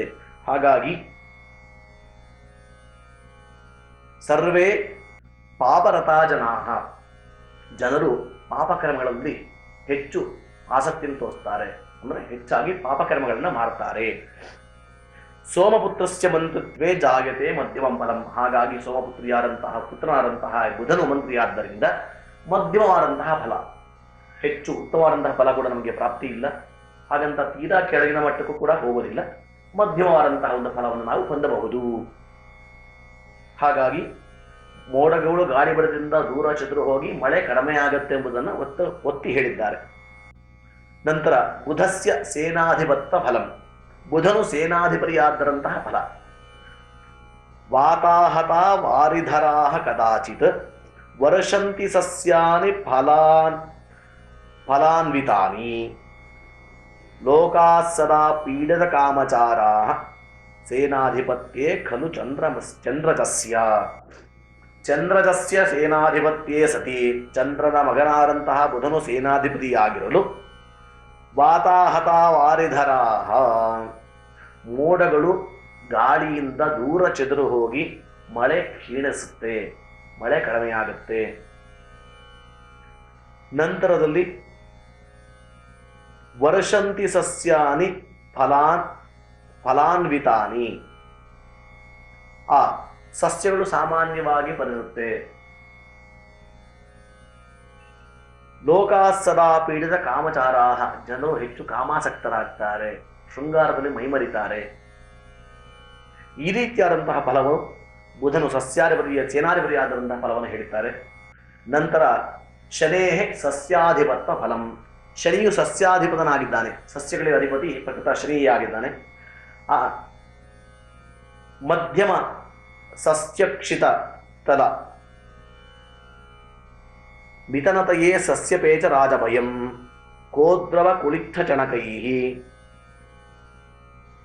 ಮಾಶೈರ್ ಮುದ್ಗೈಶ್ಚ ವಿಪುಲತರಂ ಎಂಬುದಾಗಿ. ಅಂದರೆ ಶನಿಯು ಸಸ್ಯಾಧಿಪನಾದ್ದರಿಂದ ಸಸ್ಯಗಳು ಮಧ್ಯಮವಾಗಿ ಫಲಿಸುತ್ತೆ, ಹೆಚ್ಚು ಫಲ ನಾವು ನಿರೀಕ್ಷಣೆ ಮಾಡೋಗಿಲ್ಲ. ನಂತರ ಆ ರಾಜಗಳು ಪ್ರಜೆಗಳು ಪರಸ್ಪರ ಭಯಭೀತರಾಗ್ತಾರೆ. ಯಾವುದನ್ನು ಭಯ ನಮ್ಮನ್ನು ಆವರಿಸುತ್ತೆ. ಸಾಮಾನ್ಯವಾಗಿ ಫಲದ ಅಭಿವೃದ್ಧಿ ಅಂದರೆ ಧಾನ್ಯಾಭಿವೃದ್ಧಿ ಬಂದು ಕಡಲೆ, ಹುರುಳಿ, ಉದ್ದು, ಹೆಸರುಕಾಳು ಇತ್ಯಾದಿ ಧಾನ್ಯಗಳು ಮಾತ್ರ ಸ್ವಲ್ಪ ಹೆಚ್ಚಾಗಿ ಬೆಳೆಯಬಹುದು ಎಂಬುದಾಗಿ ಸೂಚನೆ ಕೊಡುತ್ತಿದ್ದಾರೆ. ನಂತರದಲ್ಲಿ ಗುರೋಹ ಧಾನ್ಯಾಧಿಪತ್ವ ಫಲಂ, ಗುರುವು ಧಾನ್ಯಾಧಿಪತಿಯಾದಂಥ ಯಾವ ಫಲ ಪ್ರಾಪ್ತಿಯಾಗತ್ತೆ? ಸುವೃಷ್ಟಿ ಸರ್ವದೇಶೇಷು ಸರ್ವಸಸ್ಯ ಸಮೃದ್ಧಯ ಭವಂತಿ ಗಾವ ಸುದುಘಾ ಗುರು ಧಾನ್ಯಾಧಿಪತೇ ಸತಿ. ಗುರುವು ಧಾನ್ಯಾಧಿಪತಿಯಾದ್ದರಿಂದ ಒಳ್ಳೆಯ ಫಲವನ್ನು ವೀಕ್ಷಣೆ ಮಾಡಬಹುದು ಎಂಬುದಾಗಿ ಕೇಳ್ತಿದ್ದಾರೆ. ಪ್ರಗತ ಗುರುವು ಧಾನ್ಯ ಅಧಿಪತಿಯಾಗಿರಲಾಗಿ ಸರ್ವ ದೇಶಗಳಲ್ಲಿಯೂ ಸುವೃಷ್ಟಿ ಪ್ರಾಪ್ತಿಯಾಗತ್ತೆ, ಸಸ್ಯ ಸಮೃದ್ಧಿ ಉಂಟಾಗುತ್ತೆ, ಗೋವುಗಳು ಹೆಚ್ಚು ಹಾಲನ್ನು ಕೊಡುತ್ತೆ ಎಂಬುದಾಗಿ. ಕಾರಣ ಗುರು ಶುಭಗ್ರಹಣದಿಂದ. ಹಾಗಾಗಿ ಗುರು ಯಾವಾಗ ಉಚ್ಚ ಸ್ಥಾನಕ್ಕೆ ಬರ್ತಾನೆ ಆವಾಗ ನಾವು ಈ ರೀತಿಯಾದಂತಹ ಫಲವನ್ನು ನಾವು ನಿರೀಕ್ಷಣೆ ಮಾಡಬಹುದು. ಅನ್ಯಥಾ ಬೇರೆಲ್ಲ ಗ್ರಹಗಳ ಫಲ ನಮಗೆ ಪ್ರಭಾವ ಹೆಚ್ಚಾಗಿರುತ್ತೆ. ನಂತರದಲ್ಲಿ ಬುಧಸ್ಯ ಅರ್ಘಾಧಿಪತ್ವ ಫಲ, ಬುಧನು ಅರ್ಘಾಧಿಪತಿಯಾದ್ದರಿಂದ ಯಾವ ಫಲವನ್ನು ಹೊಂದಬಹುದು? ಅರ್ಘಾಧಿಪನಾಥೇ ರಜನೀಕರಾತ್ಮಜೆ ವೃಷ್ಟ್ಯರ್ಘಸಸ್ಯಾನಿ ಬಹೂನಿ ಲೋಕೆ ಕೌಮಾರ ಪಾಷಂಡ ಜನೇಂದ್ರಜಾಲಿಕಾ ಪ್ರಭೂತಹಾಸ್ಯಾಸತ ತಥಾ ಪರೇ ಜನಾ. ಬುಧನು ಅರ್ಘಾಧಿಪತಿಯಾದ್ದರಿಂತಹ ಸುವೃಷ್ಟಿ ಪ್ರಾಪ್ತಿ, ಸಸ್ಯಗಳ ಸಮೃದ್ಧಿ ಮತ್ತು ಪದಾರ್ಥಗಳು ಸ್ವಲ್ಪ ಬೆಲೆ ಕಡಿಮೆಯಾಗುತ್ತೆ. ವಿಶೇಷವಾಗಿ ಮಕ್ಕಳಿಗೆ ಮತ್ತು ಇಂದ್ರಜಾಲಿಕರಿಗೆ ಹೆಚ್ಚು ಸಂತೋಷ ಉಂಟಾಗುತ್ತೆ ಎಂಬುದಾಗಿ ಬರೆದಿದ್ದಾರೆ. ನಂತರ ಬುಧಸ್ಯ ಮೇಘಾಧಿಪತ್ಯೇ ಸತಿ, ಬುಧನು ಮೇಘಾಧಿಪತನಾದರೂ ಯಾವ ಫಲವನ್ನು ಹೊಂದು? ಮೇಘಗಳ ಅಧಿಪತಿ ಬುಧನಾಗಿದ್ದಾನೆ. ಗರ್ಜಿತಾಶ ದಿಶಾಣತ ವಾತ್ವಾನಿ ಪಯೋಧರಾ ಮಧ್ಯದೇಶೇ ಮಹದ್ವರ್ಷಂ ಬುಧೇ ಮೇಘಾಧಿಪತೇ ಸತಿ. ಬುಧನು ಮೇಘಾಧಿಪತಿಯಾದ್ದರಿಂದ ಸಾಮಾನ್ಯವಾಗಿ ಮಧ್ಯಪ್ರದೇಶಗಳಲ್ಲಿ ಗುಡಿಲು ಸಿಡಿಲಿನಿಂದ ಆಲಿಕಲ್ಲು ಸುಂದರಗಳಿಂದ ಕೂಡಿದಂತಹ ಒಂದು ಹೆಚ್ಚಾದಂತಹ ಮಳೆಯ ನಿರೀಕ್ಷಣೆ ಮಧ್ಯಭಾಗದಲ್ಲಿ ಮತ್ತು ಅಂತ್ಯಭಾಗದಲ್ಲಿ ಅಂತ ಹೇಳಿದರೆ ಭಾರತದ ಕೆಲವೊಂದು ಅಂತ್ಯಭಾಗಗಳಲ್ಲಿ ಕೆಳಗಿನ ಭಾಗದಲ್ಲಿ ಈ ರೀತಿಯಾದ ಭಾಗವನ್ನು ನಿರೀಕ್ಷೆ ಮಾಡಬಹುದು ಎಂಬುದಾಗಿ ಹೇಳಿದ್ದಾರೆ. ನಂತರ ಚಂದ್ರಸ್ಯ ರಸಾಧಿಪತ್ವ ಫಲಂ, ಚಂದ್ರನು ರಸಾಧಿಪತಿಯಾದ್ದರಿಂದ ಯಾವ ಫಲವನ್ನು ಹೊಂದಬಹುದು? ಚಂದ್ರನು ರಸಾಧಿಪತಿಯಾದ್ದರಿಂದ ತಿರಗುಣ ಗುಡಕ್ಷಾದ್ರ ಪಯಶ್ಚ ದರಿ ಶರ್ಕರೆ ಅರ್ಘವೃದ್ಧಿ ಸದಾರೋಗ್ಯಂ ಚಂದ್ರೇ ಯದಿ ರಸಾಧಿಪೇ, ಚಂದ್ರೇ ಯದಿ ರಸಾಧಿಪೇ ಸತಿ. ರಸಾಧಿಪನಾಗಿ ಚಂದ್ರನು ಆದ್ದರಿಂದ ಈ ರಸಗಳು ವಿಶೇಷವಾಗಿ ಎಳ್ಳು, ಎಣ್ಣೆ, ಬೆಲ್ಲ, ಜೇನು, ಹಾಲು, ಮೊಸರು, ಸಕ್ಕರೆ ಇಂತಹ ಮುಂತಾದಂತಹ ರಸವಸ್ತುಗಳ ಬೆಲೆ ಹೆಚ್ಚಾಗುತ್ತೆ, ಅಧಿಕವಾಗುತ್ತೆ ಎಂಬುದಾಗಿ ಹೇಳಿದ್ದಾರೆ. ಮತ್ತು ಜನರಿಗೆ ಸ್ವಲ್ಪ ಅನಾರೋಗ್ಯ ಪ್ರಾಪ್ತಿ, ಜನರು ಅನಾರೋಗ್ಯ ಪೀಡಿತರಾಗ್ತಾರೆ ಎಂಬುದಾಗಿ. ಹಾಗಾಗಿ ಚಂದ್ರನು ರಸಾಧಿಪತಿಯಾದ್ದರಿಂದ ಅವನು ರಸಗಳಿಗೆ ಅಧಿಪತಿಯಾದ್ದರಿಂದ ಈ ರೀತಿಯಾದಂತಹ ಫಲವನ್ನು ನಿರೀಕ್ಷಣೆ ಮಾಡಬಹುದು ಎಂಬುದಾಗಿ ಪಂಚಾಂಗಕರ್ತರು ಹೇಳಿದ್ದಾರೆ. ನಂತರದಲ್ಲಿ ಕೃಷ್ಣಸ್ಯ ಪಶುನಾಯಕತ್ವ ಫಲಂ, ಕೃಷ್ಣನ ಪಶುನಾಯಕನಾದ್ದರಿಂದ ಯಾವ ಫಲವನ್ನು ಹೊಂದಬಹುದು? ಪಶುವೃದ್ಧಿ ಸುಭಿಕ್ಷಂಚ ಬಹು ಸಸ್ಯಾರ್ಘ ಸಂಪದಂ ಸಂಪೂರ್ಣ ತೃಣವೃದ್ಧಿ ಸ್ಯಾತ್ ಗೋಪಾಲೇ ಪಶುನಾಯಕೆ. ಆ ಪಶುನಾಯಕನಾದಂತಹ ಗೋಪಾಲಕನಾದಂತಹ ಕೃಷ್ಣನೇ ಆದ್ದರಿಂದ ಸುಭಿಕ್ಷ ಪ್ರಾಪ್ತಿ, ಸಸ್ಯ ಸಮೃದ್ಧಿ, ಪಶುವೃದ್ಧಿ ಮತ್ತು ಗೋವುಗಳಿಗೆ ಹೆಚ್ಚಾಗಿ ಮೇವು ಹೆಚ್ಚಾಗಿ ಪ್ರಾಪ್ತವಾಗುತ್ತೆ ಎಂಬುದಾಗಿ ಬರೆದಿದ್ದಾರೆ. ನಂತರದಲ್ಲಿ ಕಂದಾಯ ವಿಚಾರ ಅತ್ಯಂತ ಮುಖ್ಯವಾದದ್ದು. ಈ ಕಂದಾಯ ಫಲ ಹೆಚ್ಚಿದಷ್ಟು ಒಳ್ಳೆ ಫಲ, ಕಂದಾಯ ಫಲ ಕಡಿಮೆ ಆದಾಗ ಕ್ಷೀಣ ಫಲ ಎಂಬುದಾಗಿ ಹೇಳುತ್ತೆ. ಹಾಗಾಗಿ ಪ್ರಗತ ನಕ್ಷತ್ರಗಳು ಆಯಾ ನಕ್ಷತ್ರಗಳಿಗೆ 4 ಭಾಗಗಳಾಗಿ, ಅಂದರೆ ಮೊದಲ 4 ತಿಂಗಳು, ನಂತರ 4 ತಿಂಗಳು, ನಂತರ 4 ತಿಂಗಳು, ಈ ರೀತಿಯಾಗಿ 12 ತಿಂಗಳನ್ನು 3 ಭಾಗಗಳಾಗಿ ವಿಭಾಗ ಮಾಡಿದ್ದಾರೆ. ಪ್ರಥಮ, ಮಧ್ಯಮ, ಅಂತ್ಯ ಎಂಬುದಾಗಿ. ಈ ಪ್ರಥಮ ಸ್ಥಾನದಲ್ಲಿ ಅಂದರೆ ಮೊದಲನೇ 4 ತಿಂಗಳು ಯಾವ ಯಾವ ಫಲವನ್ನು ಹೊಂದಬಹುದು, ನಂತರ ಮಧ್ಯಮ ಫಲಗಳು, ಮಧ್ಯಮ ಮಾಸಗಳಲ್ಲಿ ಫಲಗಳು, ನಂತರ ಅಂತಿಮ ಮಾಸಗಳಲ್ಲಿ ಫಲಗಳು. ಪ್ರಗತ ನಕ್ಷತ್ರ ಅಶ್ವಿನಿ ನಕ್ಷತ್ರ. ಅಶ್ವಿನಿ ನಕ್ಷತ್ರಕ್ಕೆ ದಶಾಂಕಕ್ಕೆ 10ಕ್ಕೆ 7 ಬರೆದಿದ್ದಾರೆ. ಹಾಗಾಗಿ ಹೆಚ್ಚು ಫಲ, ಮೊದಲನೇ 4 ತಿಂಗಳು ಒಳ್ಳೆಯ ಫಲವನ್ನು ಹೊಂದಬಹುದು ಅಂತ. ನಂತರ ದ್ವಿತೀಯದಲ್ಲಿ 1, ಅಂದರೆ ಮಧ್ಯಮ ಮಾಸಗಳು ಕೇವಲ 1 ಬರೆದಿದ್ದಾರೆ. ನಂತರ ಅಂತ್ಯ ಮಾಸಗಳಲ್ಲಿ ಕೇವಲ 1, 7, 1, 1. ಹಾಗಾಗಿ ಮೊದಲನೇ 4 ತಿಂಗಳು ಒಳ್ಳೆಯ ಫಲವನ್ನು ಈ ಅಶ್ವಿನಿ ನಕ್ಷತ್ರವು ನಿರೀಕ್ಷಣೆ ಮಾಡಬಹುದು. ನಂತರದಲ್ಲಿ ಭರಣಿ ನಕ್ಷತ್ರ 2, 2, 4. ಮೊದಲನೇ 4 ತಿಂಗಳು 2, ನಂತರ 4 ತಿಂಗಳು 2 ಮತ್ತು ಅಂತ್ಯದಲ್ಲಿ 4. ಸ್ವಲ್ಪ ಅಂತ್ಯದ ತಿಂಗಳುಗಳಲ್ಲಿ ಹೆಚ್ಚಿನ ಫಲವನ್ನು ಹೊಂದಬಹುದು ಎಂಬುದಾಗಿ ಬರೆದಿದ್ದಾರೆ. ನಂತರ ಕೃತಿಕಾ ನಕ್ಷತ್ರ 5, 0, 2. ಮೊದಲನೇ 4 ತಿಂಗಳು 5 ಬರೆದಿದ್ದಾರೆ. ಹಾಗಾಗಿ ಒಳ್ಳೆಯ ಫಲವನ್ನು ನಿರೀಕ್ಷೆ ಮಾಡಬಹುದು. ಮಧ್ಯಮ ಮಾಸಗಳು 0, ಅಂತ್ಯ ಮಾಸಗಳು 2. ನಂತರ ರೋಹಿಣಿ ನಕ್ಷತ್ರದವರಿಗೆ ಮೊದಲನೇ ಮಾಸ 0, ಮಧ್ಯಮ ಮಾಸಗಳು 1, ಅಂತ್ಯ ಮಾಸಗಳು 0. ನಂತರ ಮೃಗಶಿರ ನಕ್ಷತ್ರ ಮೊದಲನೇ ಮಾಸಗಳು 3, ಮಧ್ಯಮ ಮಾಸಗಳು 2, ಅಂತ್ಯ ಮಾಸಗಳು 0. ನಂತರ ಆರ್ದ್ರ ನಕ್ಷತ್ರ ಮೊದಲ ಮಾಸಗಳು 6, ಮಧ್ಯಮ ಮಾಸಗಳು 0, ಅಂತ್ಯ ಮಾಸಗಳು 1. ಪುನರ್ವಸು ನಕ್ಷತ್ರಕ್ಕೆ ಮೊದಲನೇ ಮಾಸಗಳು 1, ಮಧ್ಯಮ ಮಾಸಗಳು 1, ಅಂತ್ಯ ಮಾಸಗಳು 4. ಪುಷ್ಯಮಿ ನಕ್ಷತ್ರಕ್ಕೆ ಮೊದಲನೇ ಮಾಸಗಳು 4, ಮಧ್ಯಮ ಮಾಸಗಳು 2, ಅಂತ್ಯ ಮಾಸಗಳು 2. ಆಶ್ಲೇಷ ನಕ್ಷತ್ರಕ್ಕೆ ಮೊದಲನೇ ಮಾಸಗಳು 7, ಮಧ್ಯಮ ಮಾಸಗಳು 0 ಮತ್ತು ಅಂತಿಮ ಮಾಸಗಳು ಕೂಡ 0. ನಂತರ ಮಖಾ ನಕ್ಷತ್ರಕ್ಕೆ ಮೊದಲ ಮಾಸಗಳು 2, ಮಧ್ಯಮ ಮಾಸಗಳು 1, ಅಂತ್ಯ ಮಾಸಗಳು 3. ಪೂರ್ವ ಫಲ್ಗುಣಿ ನಕ್ಷತ್ರಕ್ಕೆ ಮೊದಲ ಮಾಸಗಳು 5, ಮಧ್ಯಮ ಮಾಸಗಳು 2, ಅಂತ್ಯ ಮಾಸಗಳು 1. ನಂತರ ಉತ್ತರ ಫಲ್ಗುಣಿ ನಕ್ಷತ್ರಕ್ಕೆ ಮೊದಲನೇ ಮಾಸಗಳು 0, ಮಧ್ಯಮ ಮಾಸಗಳು 0, ಅಂತಿಮ ಮಾಸಗಳು 4. ಹಸ್ತ ನಕ್ಷತ್ರ ಮೊದಲನೇ ಮಾಸಗಳು 3, ಮಧ್ಯಮ ಮಾಸಗಳು 1, ಅಂತ್ಯ ಮಾಸಗಳು 2. ಚಿತ್ತಾ ನಕ್ಷತ್ರ ಮೊದಲನೇ ಮಾಸಗಳು 6, ಮಧ್ಯಮ ಮಾಸಗಳು 2, ಅಂತ್ಯ ಮಾಸಗಳು 0. ಸ್ವಾತಿ ನಕ್ಷತ್ರ ಮೊದಲನೇ ಮಾಸಗಳು 1, ಮಧ್ಯಮ ಮಾಸಗಳು 0, ಅಂತ್ಯ ಮಾಸಗಳು 3. ವಿಶಾಖ ನಕ್ಷತ್ರ ಮೊದಲನೇ ಮಾಸಗಳು 4, ಮಧ್ಯಮ ಮಾಸಗಳು 1, ಅಂತ್ಯ ಮಾಸಗಳು 1. ಅನುರಾಧ ನಕ್ಷತ್ರ ಮೊದಲನೇ ಮಾಸಗಳು 7, ಮಧ್ಯಮ ಮಾಸಗಳು 2, ಅಂತ್ಯ ಮಾಸಗಳು 4. ಜ್ಯೇಷ್ಠ ನಕ್ಷತ್ರ ಮೊದಲನೇ ಮಾಸಗಳು 2, ಮಧ್ಯಮ ಮಾಸಗಳು 0, ಅಂತ್ಯ ಮಾಸಗಳು 2. ಮೂಲಾ ನಕ್ಷತ್ರ ಮೊದಲನೇ ಮಾಸಗಳು 5, ಮಧ್ಯಮ ಮಾಸಗಳು 1, ಅಂತ್ಯ ಮಾಸಗಳು 0. ಪೂರ್ವಾಷಾಢ ನಕ್ಷತ್ರ ಮೊದಲನೇ ಮಾಸಗಳು 0, ಮಧ್ಯಮ ಮಾಸಗಳು 2, ಅಂತ್ಯ ಮಾಸಗಳು 3. ಉತ್ತರಾಷಾಢ ನಕ್ಷತ್ರ ಮೊದಲನೇ ಮಾಸಗಳು 3, ಮಧ್ಯಮ ಮಾಸಗಳು 0, ಅಂತ್ಯ ಮಾಸಗಳು 1. ಶ್ರವಣ ನಕ್ಷತ್ರ ಮೊದಲನೇ ಮಾಸಗಳು 6, ಮಧ್ಯಮ ಮಾಸಗಳು 1, ಅಂತ್ಯ ಮಾಸಗಳು 4. ಧನಿಷ್ಠ ನಕ್ಷತ್ರ ಮೊದಲನೇ ಮಾಸಗಳು 1, ಮಧ್ಯ ಮಾಸಗಳು 2, ಅಂತ್ಯ ಮಾಸಗಳು 2. ಶರಭಿಷ ನಕ್ಷತ್ರ ಮೊದಲನೇ ಮಾಸಗಳು 4, ಮಧ್ಯ ಮಾಸಗಳು 0, ಅಂತ್ಯ ಮಾಸಗಳು 0.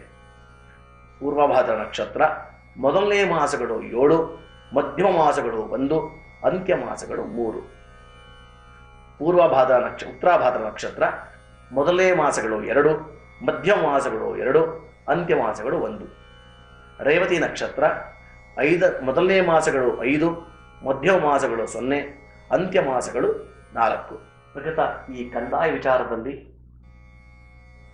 ಯಾವ ಯಾವ ನಕ್ಷತ್ರಗಳಿಗೆ ಕಂದಾಯ ಫಲ ಕಡಿಮೆ ಇದೆ ಅಂತವರು ಭಗವಂತನ ಸ್ಮರಣೆ, ವಿಶೇಷವಾಗಿ ನವಗ್ರಹಗಳ ಸ್ಮರಣೆ ಮತ್ತು ಗುರುಗಳ ದರ್ಶನದಿಂದ ಒಳ್ಳೆಯ ಫಲವನ್ನು ಹೊಂದಬಹುದು. ನಂತರ ಆಯ ವ್ಯಯ ವಿಚಾರಗಳು, ಆದಾಯ ವ್ಯಯಾದಿಗಳು. ಯಾವ ಯಾವ ರಾಶಿಗಳಿಗೆ ಆದಾಯ ಮತ್ತು ವ್ಯಯಾದಿಗಳು ಯಾವ ರೀತಿಯಾಗಿದೆ ಎಂಬುದಾಗಿ ಹೇಳಲ್ಪಡುತ್ತೆ. ಮೊದಲಿಗೆ ಮೇಷ ಮತ್ತು ವೃಶ್ಚಿಕ ರಾಶಿಯವರೆಗೆ ಆದಾಯ 12, ವ್ಯಯ 8, ಆರೋಗ್ಯ 6, ಅನಾರೋಗ್ಯ 4, ರಾಜಪೂಜಾ 4, ರಾಜಕೋಪ 2 ಮತ್ತು ಸುಖ 6, ದುಃಖ 3. ನಂತರ ವೃಷಭ ಮತ್ತು ತುಲಾ ರಾಶಿಯವರೆಗೆ ಆದಾಯ 11, ವ್ಯಯ 14, ಆರೋಗ್ಯ 3, ಅನಾರೋಗ್ಯ 1, ರಾಜಪೂಜಾ 6, ರಾಜಕೋಪ 5, ಸುಖ 6, ದುಃಖ 3. ನಂತರದಲ್ಲಿ ಮಿಥುನ ಮತ್ತು ಕನ್ಯಾ ರಾಶಿಯವರೆಗೆ ಆದಾಯ 14, ವ್ಯಯ 11, ಆರೋಗ್ಯ 5, ಅನಾರೋಗ್ಯ 2, ರಾಜಪೂಜಾ 3, ರಾಜಕೋಪ 5, ಸುಖ 6 ಮತ್ತು ದುಃಖ 3. ನಂತರ ಕರ್ಕಾಟಕ ರಾಶಿಯವರೆಗೆ ಆದಾಯ 14, ವ್ಯಯ 2, ಆರೋಗ್ಯ 2, ಅನಾರೋಗ್ಯ 5, ರಾಜಪೂಜಾ 1, ರಾಜಕೋಪ 2, ಸುಖ 6, ದುಃಖ 3. ನಂತರ ಸಿಂಹರಾಶಿಯವರಿಗೆ ಆದಾಯ 11, ವ್ಯಯ 5, ಆರೋಗ್ಯ 0, ಅನಾರೋಗ್ಯ 4, ರಾಜಪೂಜಾ 4, ರಾಜಕೋಪ 2, ಸುಖ 6, ದುಃಖ 2. ಧನುಸ್ಸು ಮತ್ತು ಮೀನರಾಶಿಯವರಿಗೆ ಆದಾಯ 5, ವ್ಯಯ 14, ಆರೋಗ್ಯ 4, ಅನಾರೋಗ್ಯ 5, ರಾಜಪೂಜಾ 3, ರಾಜಕೋಪ 5, ಸುಖ 6, ದುಃಖ 4. ಮಕರ ಮತ್ತು ಕುಂಭರಾಶಿಯವರಿಗೆ ಆದಾಯ 8, ವ್ಯಯ 8, ಆರೋಗ್ಯ 5, ಅನಾರೋಗ್ಯ 0, ರಾಜಪೂಜಾ 0, ರಾಜಕೋಪ 5, ಸುಖ 6, ದುಃಖ 3. ಈ ರೀತಿಯಾಗಿ ಆಯಾ ವ್ಯಾಧಿಗಳಿದೆ. ಈ ರಾಜಪೂಜಾ ಮತ್ತು ರಾಜಕೋಪ ಅನ್ನುವಂಥದ್ದು ಪ್ರಮೋಷನ್ ಮತ್ತು ಡಿಮೋಷನ್ ಎಂಬುದಾಗಿ ಸ್ವೀಕರಣೆ ಮಾಡಬಹುದು ಎಂಬುದಾಗಿ ಅರ್ಥ. ಪ್ರಕೃತ ಗ್ರಹಣ ವಿಚಾರ. ಈ ದುರ್ಮುಖಿ ನಾಮ ಸಂವತ್ಸರದಲ್ಲಿ 5 ಗ್ರಹಣಗಳಾಗತ್ತೆ. ಆದರೂ ಯಾವುದೇ ಗ್ರಹಣ ಗೋಚರವಿಲ್ಲದ ಕಾರಣ ಗ್ರಹಣ ಆಚರಣೆ ಇರೋದಿಲ್ಲ. ಹಾಗಾಗಿ ಯಾವ ಗ್ರಹಣದ ಬಗ್ಗೆ ನಾವು ಹೆಚ್ಚಾಗಿ ತಲೆ ಕೆಡಿಸಿಕೊಳ್ಳುವಂಥ ಅವಶ್ಯಕತೆ ಇಲ್ಲ ಅಂತ ಹೇಳಿ ಹೇಳ್ತಾರೆ.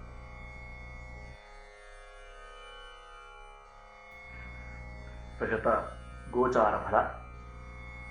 ಯಾವ ಯಾವ ರಾಶಿಯವರೆಗೆ ಈ ವರ್ಷದಲ್ಲಿ ಸಂಪೂರ್ಣವಾಗಿ ಯಾವ ಯಾವ ಫಲವನ್ನು ಸಾಮಾನ್ಯವಾಗಿ ಹೊಂದಬಹುದು ಎಂಬುದಾಗಿ ಹೇಳ್ತಾರೆ, ವಿಮರ್ಶೆ ಮಾಡಿರ್ತಾರೆ. ಈ ಗೋಚಾರ ಫಲದಲ್ಲಿ ಪ್ರಧಾನವಾಗಿ ಗುರು ಮತ್ತು ಶನಿಯನ್ನು ಸ್ವೀಕರಣೆ ಮಾಡ್ತೇವೆ. ಯಾಕೆಂದರೆ ಅತ್ಯಂತ ದೀರ್ಘವಾದಂತಹ ಚಲನೆ ಉಳ್ಳವರು ಗುರು ಮತ್ತು ಶನಿ. ಗುರುವಿಗೆ 16 ವರ್ಷ ಮತ್ತು ಶನಿಗೆ 19 ವರ್ಷ ದಶಾಚರಣೆ. ಹಾಗಾಗಿ ಮಂದಗ್ರಹಗಳು ಎಂಬುದಾಗಿ ನಾವು ದೀರ್ಘವಾದಂತಹ ಚಲನೆ ಉಳ್ಳವರು ಎಂಬುದರ ಕಾರಣಕ್ಕೋಸ್ಕರ ಇದನ್ನು ಹೆಚ್ಚಾಗಿ ಸ್ವೀಕರಣೆ ಮಾಡುತ್ತೇವೆ. ಮೊದಲನೇದಾಗಿ ಮೇಷರಾಶಿಯವರಿಗೆ ಈ ವರ್ಷ ಯಾವ ರೀತಿಯಾದಂತಹ ಫಲವನ್ನು ಹೊಂದಬಹುದು. ಸಾಮಾನ್ಯವಾಗಿ ಅಶ್ವಿನಿ ನಕ್ಷತ್ರದ 4 ಪಾದ, ಭರಣಿ ನಕ್ಷತ್ರದ 4 ಪಾದ ಮತ್ತು ಕೃತ್ತಿಕಾ ನಕ್ಷತ್ರದ 1ನೇ ಪಾದದಲ್ಲಿ ಹುಟ್ಟಿದವರು ಈ ಮೇಷರಾಶಿಯವರಾಗ್ತಾರೆ. ಆ ಮೇಷರಾಶಿಯವರಿಗೆ ಶುಭವಾದಂತಹ ವಾರಗಳು ಭಾನುವಾರ, ಮಂಗಳವಾರ ಮತ್ತು ಗುರುವಾರ. ಶುಭ ಸಂಖ್ಯೆ 1, 2, 3, 9 ಮತ್ತು ಶುಭ ವರ್ಣ ಕೆಂಪು, ಹಳದಿ ಮತ್ತು ಕೇಸರಿ. ಶುಭ ದಿನಾಂಕಗಳು 1, 10, 17 ಮತ್ತು ಶುಭರತ್ನ ಹವಳ, ಮಾಣಿಕ್ಯ ಮತ್ತು ಪುಷ್ಯರಾಗ ಮತ್ತು ಶುಭವಾದಂತಹ ದಿಕ್ಕು ದಕ್ಷಿಣ ದಿಕ್ಕು. ವರ್ಷದ ಆದಿಯಲ್ಲಿ ಆರೋಗ್ಯ ಸುಧಾರಣೆ, ಬಂಧು ಮಿತ್ರರ ಸಹಾಯ, ಸಜ್ಜನ ಸಹವಾಸದಿಂದ ಕೀರ್ತಿ ಸಂಪಾದನೆ, ಸತ್ಕರ್ಮ ಆಸಕ್ತಿ, ಕುಟುಂಬದಲ್ಲಿ ಹಿತಕಾರವಾದಂತಹ ಒಂದು ವಾತಾವರಣ, ಧನಾಗಮ, ಮನಸ್ಸಿಗೆ ಸಂತೋಷ, ಈ ರೀತಿಯಾಗಿ ಶುಭ ಫಲಗಳು ಬಂದರೂ ಮಧ್ಯಮ ಭಾಗದಲ್ಲಿ ಅನಾರೋಗ್ಯ, ಬಂಧು ಮಿತ್ರ ಮನಸ್ತಾಪ, ವ್ಯಾಪಾರ ವ್ಯವಹಾರಗಳಲ್ಲಿ ತೊಂದರೆ, ಸರ್ಕಾರಿ ಕಾರ್ಯಗಳಲ್ಲಿ ವಿಘ್ನ, ಹಣದ ಅಡಚಣೆ, ಅಧಿಕ ಖರ್ಚು ಮತ್ತು ಯತ್ನಿಸಿದ ಕಾರ್ಯದಂತೆ ವಿಘ್ನ. ಸಾಮಾನ್ಯವಾಗಿ ಸಮಫಲಗಳು ಅರ್ಧ ಭಾಗದಲ್ಲಿ, ಮೊದಲನೇ ಅಂಶದಲ್ಲಿ ಒಳ್ಳೆಯ ಫಲಗಳು, ನಂತರದ ಅಂಶದಲ್ಲಿ ಸ್ವಲ್ಪ ಕೀಳುವಂತಹ ಫಲವನ್ನು ಹೇಳಿದ್ದಾರೆ. ಇಷ್ಟು ಮೇಷರಾಶಿಯವರಿಗೆ. ನಂತರ ವೃಷಭ ರಾಶಿಯವರಿಗೆ ಕೃತ್ತಿಕಾ ನಕ್ಷತ್ರದ 2, 3 ಮತ್ತು 4ನೇ ಪಾದ, ರೋಹಿಣಿ ನಕ್ಷತ್ರದ 4 ಪಾದಗಳು ಮತ್ತು ಮೃಗಶಿರ ನಕ್ಷತ್ರದ 1ನೇ ಪಾದ ಮತ್ತು 2ನೇ ಪಾದ ಇವರು ವೃಷಭ ರಾಶಿಗೆ ಸೇರಿದವರಾಗ್ತಾರೆ. ಅಂತಹ ವೃಷಭ ರಾಶಿಯವರಿಗೆ ಶುಭವಾದಂತಹ ವಾರ ಬುಧವಾರ, ಶುಕ್ರವಾರ ಮತ್ತು ಶನಿವಾರ. ಶುಭ ದಿನಾಂಕಗಳು 6, 9, 15, 18, 24 ಮತ್ತು 27. ಶುಭವಾದಂತಹ ವರ್ಣ ಬಿಳಿ, ಹಸಿರು ಮತ್ತು ಕಪ್ಪು. ಶುಭವಾದಂತಹ ರತ್ನ ವಜ್ರ, ಮರಕತ ಮತ್ತು ನೀಲ. ಮತ್ತು ಶುಭ ಸಂಖ್ಯೆ 5, 6, 8. ಶುಭ ದಿಕ್ಕು ಆಗ್ನೇಯ ದಿಕ್ಕು. ಈ ವರ್ಷ ಸಾಧಾರಣವಾದಂತಹ ಶುಭ ಫಲವನ್ನು ನಿರೀಕ್ಷೆ ಮಾಡಬಹುದು. ವರ್ಷದ ಆದಿಯಿಂದ ಉದ್ಯೋಗದಲ್ಲಿ ಮೇಲಧಿಕಾರಿಗಳಿಂದ ತೊಂದರೆ, ವ್ಯಾಪಾರದಲ್ಲಿ ಸಾಧಾರಣ ಲಾಭ, ವೃಥಾ ತಿರುಗಾಟ, ಸರ್ಕಾರಿ ಕೆಲಸ ಕಾರ್ಯಗಳಲ್ಲಿ ವಿಘ್ನ, ಬಂಧು ಮಿತ್ರರಿಂದ ಅವಮಾನ, ಹಣದ ಅಡಚಣೆ, ಅನಾರೋಗ್ಯ ಮೊದಲಾದವುಗಳು. ವರ್ಷದ ಮಧ್ಯಭಾಗದಲ್ಲಿ ಬಂಧು ಮಿತ್ರರ ಸಹಾಯ, ಆರೋಗ್ಯ ಸುಧಾರಣೆ, ಕುಟುಂಬದಲ್ಲಿ ಉತ್ತಮ ವಾತಾವರಣ, ಮನಸ್ಸಿಗೆ ನೆಮ್ಮದಿ ಮತ್ತು ಅಂತ್ಯದಲ್ಲಿ ಸಾಮಾನ್ಯ ಫಲಗಳು. ಈ ರೀತಿಯಾಗಿ ಫಲಭಾಗವನ್ನು ವೃಷಭ ರಾಶಿಯವರಿಗೆ ಹೇಳಿದ್ದಾರೆ.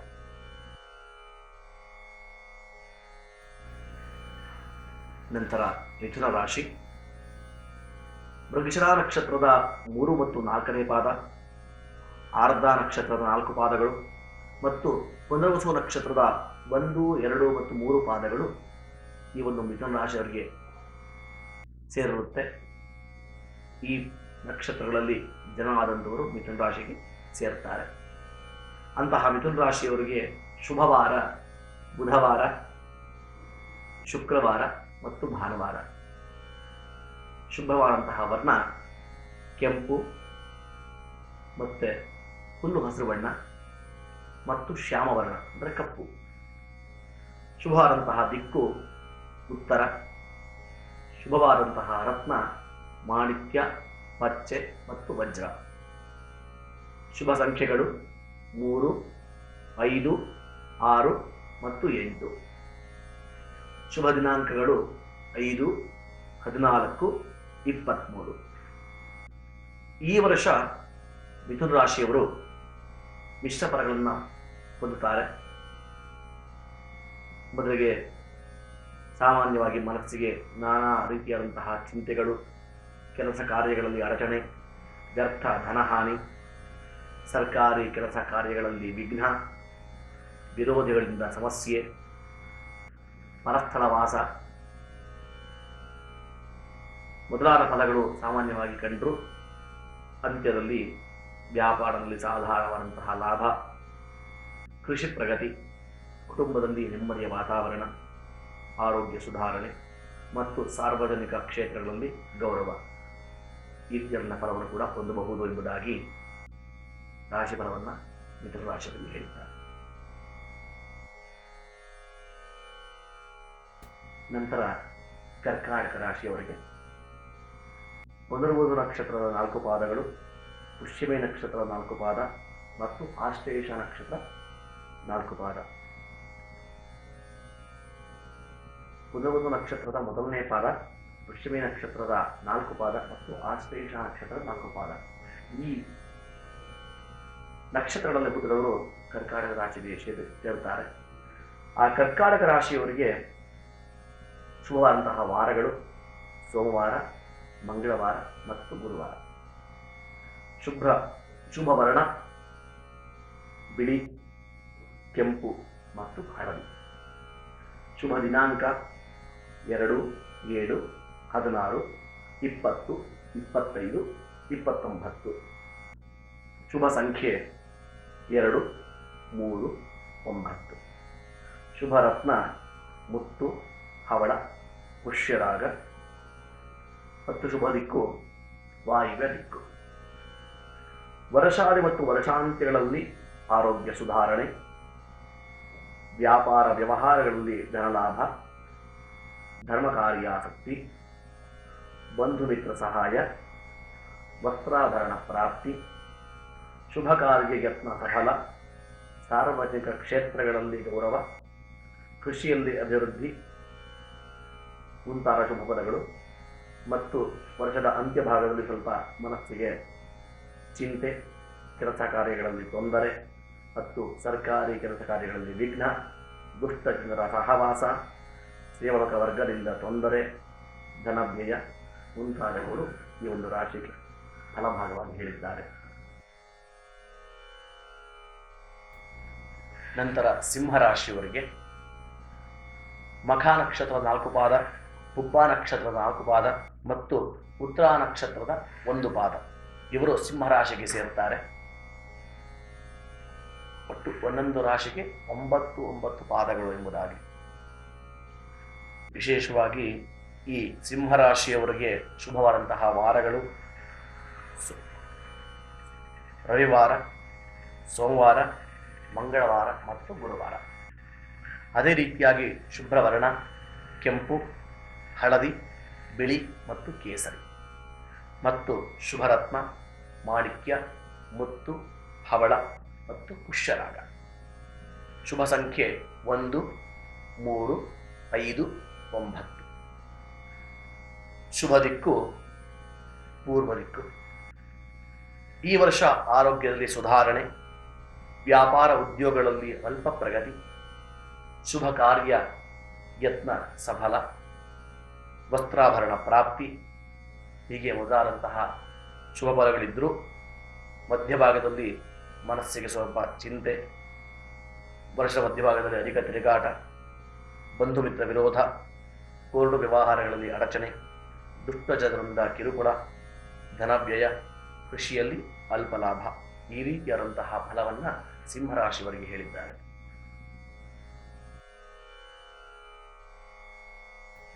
ನಂತರ ಕನ್ಯಾ ರಾಶಿಯವರು ಉತ್ತರ ಫಲ್ಗುಣಿ ನಕ್ಷತ್ರದ 2, 3, 4ನೇ ಪಾದ ಮತ್ತು ಹಸ್ತ ನಕ್ಷತ್ರದ 4 ಪಾದಗಳು ಮತ್ತು ಚಿತ್ತಾ ನಕ್ಷತ್ರದ 1 ಮತ್ತು 2ನೇ ಪಾದ. ಇವರು ಕನ್ಯಾ ರಾಶಿಗೆ ಸೇರುತ್ತಾರೆ. ಕನ್ಯಾ ರಾಶಿಯವರು ಈ ಕನ್ಯಾ ರಾಶಿಯವರಿಗೆ ಶುಭವಾರ ಒಂದು ಬುಧವಾರ, ಶುಕ್ರವಾರ ಮತ್ತು ಭಾನುವಾರ. ಅದೇ ರೀತಿಯಾಗಿ ಶುಭವಾದಂತಹ ರತ್ನಗಳು ಮಾಣಿಕ್ಯ, ಪಚ್ಚೆ ಮತ್ತು ವಜ್ರ. ಶುಭ ದಿನಾಂಕ 5, 14, 23 ಮತ್ತು ಶುಭ ದಿಕ್ಕು ಉತ್ತರ ದಿಕ್ಕು. ಶುಭ ವರ್ಣ ಕೆಂಪು, ಹುಲ್ಲು ಹಸಿರು ಮತ್ತು ಶ್ಯಾಮವರ್ಣ ಕಪ್ಪು. ಮತ್ತು ಶುಭ ಸಂಖ್ಯೆ 3, 5, 6 ಮತ್ತು 8. ವರ್ಷಾದಿಗಳಲ್ಲಿ ವ್ಯಾಪಾರ, ಉದ್ಯೋಗಗಳಲ್ಲಿ ಪ್ರಗತಿ, ಯತ್ನ ಕಾರ್ಯ ಅನುಕೂಲ, ಸ್ಥಿರಾಸ್ತಿ ಸಂಪಾದನೆ, ಸೇವಕ ವರ್ಗದವರಿಂದ ಸಹಾಯ, ಸಾರ್ವಜನಿಕ ಕ್ಷೇತ್ರಗಳಲ್ಲಿ ಮನ್ನಣೆ, ಹೀಗೆ ಸಾಧಾರಣ ಶುಭಫಲಗಳು ಇದ್ದರೂ ಕೂಡ ಅಂತ್ಯದಲ್ಲಿ ಸ್ವಲ್ಪ ಪ್ರಯಾಣದಲ್ಲಿ ತೊಂದರೆ, ಸ್ಥಳ ಬದಲಾವಣೆ ಮತ್ತು ಮನಸ್ಸಿಗೆ ಚಿಂತೆ, ಅನಾರೋಗ್ಯ ಮತ್ತು ಯತ್ನ ಕಾರ್ಯಗಳಲ್ಲಿ ವಿಘ್ನ, ಧನವ್ಯಯ ಮತ್ತು ಮಿತ್ರರಿಂದ ವಂಚನೆ ಇತ್ಯಾದಿ ಫಲಗಳು, ಮಿಶ್ರ ಫಲಗಳು ಈ ಕನ್ಯಾ ರಾಶಿಯವರಿಗೆ ಪ್ರಾಪ್ತವಾಗುತ್ತೆ. ನಂತರ ತುಲಾರಾಶಿ. ತುಲಾರಾಶಿಯವರು ಚಿತ್ತಾ ನಕ್ಷತ್ರದ 3 ಮತ್ತು 4ನೇ ಪಾದ, ಸ್ವಾತಿ ನಕ್ಷತ್ರದ 4 ಪಾದಗಳು ಮತ್ತು ವಿಶಾಖ ನಕ್ಷತ್ರದ 1, 2 ಮತ್ತು 3ನೇ ಪಾದ ಇವರು ತುಲಾರಾಶಿಗೆ ಸೇರುತ್ತಾರೆ. ಆ ತುಲಾರಾಶಿಯವರಿಗೆ ಶುಭವಾರ ಬುಧವಾರ, ಶುಕ್ರವಾರ ಮತ್ತು ಶನಿವಾರ. ಶುಭ ದಿನಾಂಕಗಳು 6, 9, 15, 18, 24 ಮತ್ತು 27. ಶುಭ ವರ್ಣಗಳು ಬಿಳಿ, ಹಸಿರು ಮತ್ತು ಕಪ್ಪು. ಶುಭ ಸಂಖ್ಯೆ 5, 6, 8. ಶುಭ ರತ್ನ ವಜ್ರ, ಮರಕತ ಮತ್ತು ನೀಲ. ಶುಭ ದಿಕ್ಕು ಆಗ್ನೇಯ ದಿಕ್ಕು. ಈ ವರ್ಷ ಶುಭಾಶುಭ ಫಲಗಳ ಮಿಶ್ರ ಫಲ ನಿಮಗೂ ಕೂಡ ಪ್ರಾಪ್ತವಾಗುತ್ತೆ. ವರ್ಷದ ಮಧ್ಯಭಾಗದಲ್ಲಿ ಕೆಲಸ ಕಾರ್ಯಗಳಲ್ಲಿ ಅಡಚಣೆ, ಸ್ಥಳ ಬದಲಾವಣೆ, ಮಿತ್ರರಿಂದ ವಂಚನೆ, ದಾಯಾದಿ ಕಲಹ, ವೃಥಾ ತಿರುಗಾಟ ಮತ್ತು ವರ್ಷದ ಆದಿ ಮತ್ತು ಅಂತ್ಯದಲ್ಲಿ ಕುಟುಂಬದಲ್ಲಿ ನೆಮ್ಮದಿಯ ವಾತಾವರಣ, ಆರೋಗ್ಯ ಸ್ಥಿತಿಯಲ್ಲಿ ಸುಧಾರಣೆ, ವಿವಾಹಾದಿ ಮಂಗಲ ಕಾರ್ಯಗಳು ಮತ್ತು ಬಂಧು ಮಿತ್ರರ ಸಹಾಯ, ಸಾರ್ವಜನಿಕ ಕ್ಷೇತ್ರದಲ್ಲಿ ಗೌರವ, ಪುತ್ರ ಪ್ರಾಪ್ತಿ ಈ ರೀತಿಯಾದಂತಹ ಮಿಶ್ರ ಫಲವನ್ನು ಹೊಂದಬಹುದು ಎಂಬುದಾಗಿ ಫಲವಾಗಲು ಹೇಳಿದ್ದಾರೆ. ನಂತರ ವೃಶ್ಚಿಕ ರಾಶಿ. ವಿಶಾಖ ನಕ್ಷತ್ರದ 4 ಪಾದಗಳು, ಅನುರಾಧ ನಕ್ಷತ್ರದ 4 ಪಾದಗಳು ಮತ್ತು ಜ್ಯೇಷ್ಠ ನಕ್ಷತ್ರದ 4 ಪಾದಗಳು. ವಿಶಾಖ ನಕ್ಷತ್ರದ 1 ಪಾದ, ಅನುರಾಧ ನಕ್ಷತ್ರದ 4 ಪಾದ ಮತ್ತು ಜ್ಯೇಷ್ಠ ನಕ್ಷತ್ರದ 4 ಪಾದಗಳು ಇವರು ವೃಶ್ಚಿಕ ರಾಶಿಗೆ ಸೇರುತ್ತಾರೆ. ವೃಶ್ಚಿಕ ರಾಶಿಯವರಿಗೆ ಶುಭವಾರಗಳು ಬಂದು ಭಾನುವಾರ, ಮಂಗಳವಾರ ಮತ್ತು ಗುರುವಾರ. ಶುಭ ದಿನಾಂಕ 1, 10, 27 ಮತ್ತು ಶುಭ ವರ್ಣ ಕೆಂಪು, ಹಳದಿ ಮತ್ತು ನೀಲಿ. ಶುಭ ಸಂಖ್ಯೆ 1, 2, 3 ಮತ್ತು 9. ಶುಭ ರತ್ನ ಹವಳ, ಮಾಣಿಕ್ಯ, ಪುಷ್ಯರಾಗ. ಶುಭ ದಿಕ್ಕು ದಕ್ಷಿಣ. ಈ ವರ್ಷ ಹೆಚ್ಚು ಅಶುಭ ಫಲಗಳೇ ಕಾಣಬರುತ್ತೆ. ಆರೋಗ್ಯ, ಅನಾರೋಗ್ಯ, ಶುಭ ಕಾರ್ಯಗಳಲ್ಲಿ ನಿಷ್ಫಲತೆ ಮತ್ತು ಸಾರ್ವಜನಿಕ ಕ್ಷೇತ್ರದಲ್ಲಿ ಸಾಮಾನ್ಯ ಗೌರವ ಮತ್ತು ಕುಟುಂಬದಲ್ಲಿ ನೆಮ್ಮದಿಯ ವಾತಾವರಣ ಮೊದಲಾದವು. ಆದರೂ ಕೂಡ ಹೆಚ್ಚಾಗಿ ಮನಸ್ಸಿಗೆ ನಾನಾ ರೀತಿಯಾದಂತಹ ಚಿಂತೆಗಳು, ಕಾರ್ಯ ಸಾಧನೆಗಾಗಿ ಅಧಿಕ ತಿರುಗಾಟ, ವ್ಯಾಪಾರ ವ್ಯವಹಾರಗಳಲ್ಲಿ ನಿರಾಸಕ್ತಿ, ಅಲ್ಪ ಪ್ರಗತಿ ಮತ್ತು ಅಧಿಕ ಖರ್ಚು ಮತ್ತು ಸರ್ಕಾರಿ ಸಂಬಂಧಿತವಾದಂತಹ ಕೆಲಸ ಕಾರ್ಯಗಳಲ್ಲಿ ವಿಘ್ನ, ಈ ರೀತಿಯಾಗಿ ಸ್ವಲ್ಪ ಅಶುಭ ಫಲಗಳು ಸ್ವಲ್ಪ ಹೆಚ್ಚಾಗಿದೆ. ನಂತರ ಧನುರಾಶಿಯವರು ಮೂಲ ನಕ್ಷತ್ರದ 4 ಪಾದಗಳು, ಉತ್ತರಾಷಾಢ ನಕ್ಷತ್ರದ 4 ಪಾದಗಳು, ಪೂರ್ವಾಷಾಢ ನಕ್ಷತ್ರದ 4 ಪಾದಗಳು ಮತ್ತು ಉತ್ತರಾಷಾಢ ನಕ್ಷತ್ರದ 1 ಪಾದ ಇವರು ಧನುರಾಶಿಗೆ ಸೇರುತ್ತಾರೆ. ಆ ಧನುರಾಶಿಯವರಿಗೆ ಶುಭವಾರಗಳು ಭಾನುವಾರ, ಮಂಗಳವಾರ, ಗುರುವಾರ ಮತ್ತು ಶನಿವಾರ. ಶುಭ ವರ್ಣ ಹಳದಿ, ಕೆಂಪು, ಕೇಸರಿ ಮತ್ತು ತಾಮ್ರವರ್ಣ. ಶುಭ ದಿನಾಂಕ 3, 9, 12, 18, 21, 27 ಮತ್ತು 30. ಶುಭ ಸಂಖ್ಯೆ 1, 3, 8 ಮತ್ತು 9. ಶುಭ ದಿಕ್ಕು ಈಶಾನ್ಯ ದಿಕ್ಕು. ಶುಭ ರತ್ನ ಪುಷ್ಯರಾಗ, ಮಾಣಿಕ್ಯ, ಹವಳ ಮತ್ತು ನೀಲ.